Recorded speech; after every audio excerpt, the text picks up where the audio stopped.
आपका एक सब्सक्राइब हमें आगे बढ़ने की हिम्मत देता है।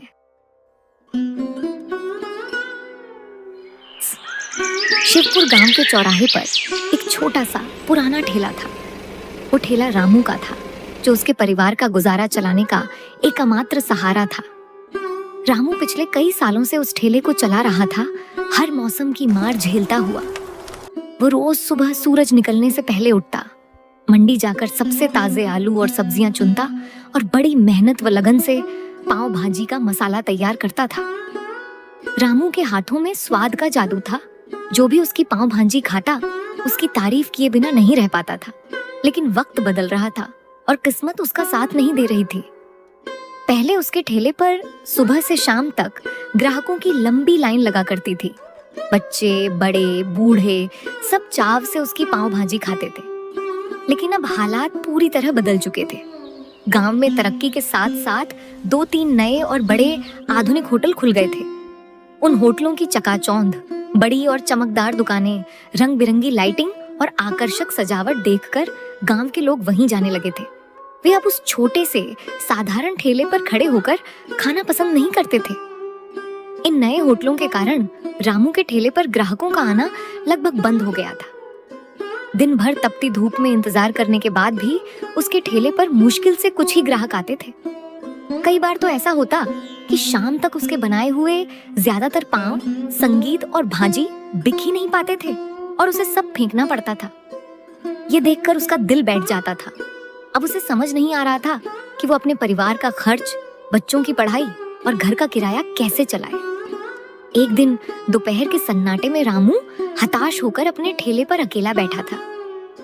अरे, आज फिर दोपहर के 2 बजे बज गए और अभी तक बोहनी भी नहीं हुई। इतनी सारी पाव भाजी सुबह से बनाकर रखी है, सब ठंडी हो रही है। अगर शाम तक नहीं बिकी तो सब खराब हो जाएगी। कल ही मकान मालिक किराए के लिए टोक कर गया है।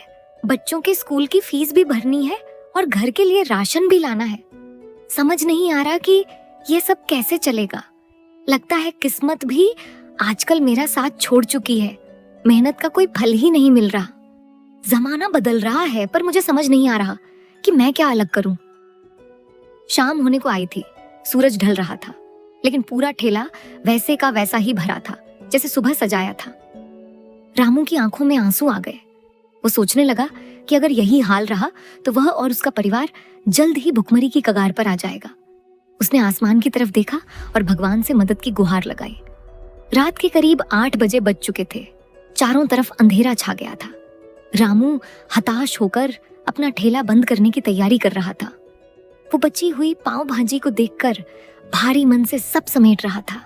सोच रहा था कि आज फिर इतना खाना बर्बाद जाएगा।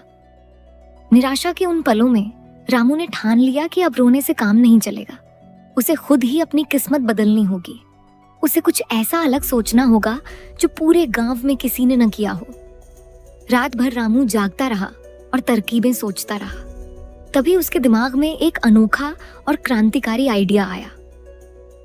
गांव में मजदूर हैं, गरीब किसान हैं, छोटे काम करने वाले लोग हैं। उनके पास ज्यादा पैसे नहीं होते, लेकिन भूख सबको लगती है। अगर मैं सिर्फ 20 रुपए में भरपेट अनलिमिटेड पाव भाजी देना शुरू कर दूं, तो लोग बड़े होटलों को छोड़कर मेरे पास दौड़ेंगे। रोज की अच्छी कमाई होगी। अगली सुबह सूरज निकलने से पहले ही रामू एक नए उत्साह के साथ उठा। उसने ठेले की बारीकी से साफ सफाई की, बर्तन चमकाए। उसने मसालों में अपनी पुरानी सीक्रेट जड़ी बूटियों का पाउडर मिलाया, भाजी में अपना सीक्रेट तड़का लगाया और चूल्हा जला दिया। जब कड़ाही में मक्खन डालकर उसने पाव भाजी तैयार की, तो पूरे चौराहे पर एक ऐसी संगीत लाजवाब और मनमोहक खुशबू फैल गई जिसने वहां से गुजरने वाले हर शख्स को रोक लिया। रामू ने ठेले पर बड़ा बड़ा लिख दिया, मात्र 20 रुपए में अनलिमिटेड पाव भाजी। देखते ही देखते ये खबर आग की तरह पूरे शिवपुर गांव में फैल गई। दोपहर होते होते रामू के ठेले पर लोगों का जन सैलाब उमड़ पड़ा। जो लोग उसके ठेले को भूल चुके थे, वे अब 20 रुपए में पेट भरकर जादुई स्वाद वाली पाव भाजी खाने के लिए लंबी लंबी लाइनों में खड़े थे। रामू पसीने से तरबतर होकर चूल्हा चला रहा था और काउंटर पर बैठा नोट बटोर रहा था। कुछ ही हफ्तों में रामू का वो छोटा सा ठेला पूरे गांव का सबसे मशहूर ठिकाना बन गया। रामू की गरीबी दूर हो गई। उसने नया घर खरीद लिया और बच्चों को बड़े स्कूल में डाल दिया। लेकिन जैसे जैसे बेशुमार पैसा और शोहरत आई, रामू के मन में धीरे धीरे अहंकार और लालच घर करने लगा। वह भूल गया कि यह सफलता उसकी विनम्रता और मेहनत से मिली थी। अब रामू के सिर पर पैसे का नशा बोलने लगा था। वह ग्राहकों से सीधे मुंह बात नहीं करता था और ज्यादा मुनाफा कमाने के चक्कर में अंधी होड़ में शामिल हो गया। अब तो पूरे गांव में मेरा नाम है, लोग मेरे स्वाद के दीवाने हैं। मैं जैसा भी बनाऊं लोग खाएंगे ही। क्यों ना मैं मसालों और भाजी में थोड़ी कटौती करूं, सस्ते आलू और कम मक्खन इस्तेमाल करूं। इससे मेरा खर्चा आधा हो जाएगा और मुनाफा दोगुना। रामू के मन में लालच आ गया। रामू ने ज्यादा पैसे बचाने के लालच में भाजी में मिलावट करनी शुरू कर दी। घटिया तेल, बासी आलू और सस्ते मसालों का इस्तेमाल करने लगा। एक शनिवार की शाम जब ठेले पर काफी ग्राहक जुटे थे, रामू ने बड़े घमंड से मिलावटी और घटिया पाव भाजी की प्लेटें सजाकर लोगों को परोस दी। लेकिन जैसे ही लोगों ने पहला टुकड़ा मुंह में डाला, उनका स्वाद बिगड़ गया। रामू, ये क्या बेस्वाद और बदबूदार खाना बनाया है। इसमें न तो वो पुराना स्वाद है और न ही वो रंग।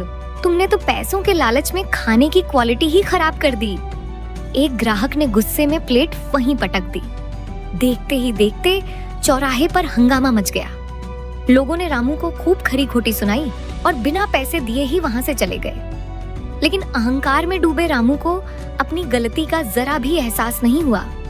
उसने उल्टा ग्राहकों को ही भला बुरा कह दिया।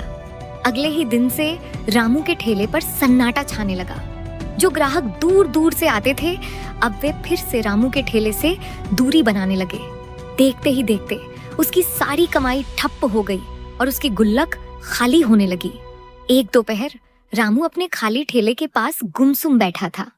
तभी वहां से गुजर रहे एक बुजुर्ग ने रुककर उससे कहा, रामू बेटा, जब तूने 20 रुपए में अनलिमिटेड पाव भाजी देना शुरू किया था, तब तेरे दिल में लोगों को भरपेट खाना खिलाने की नीयत थी।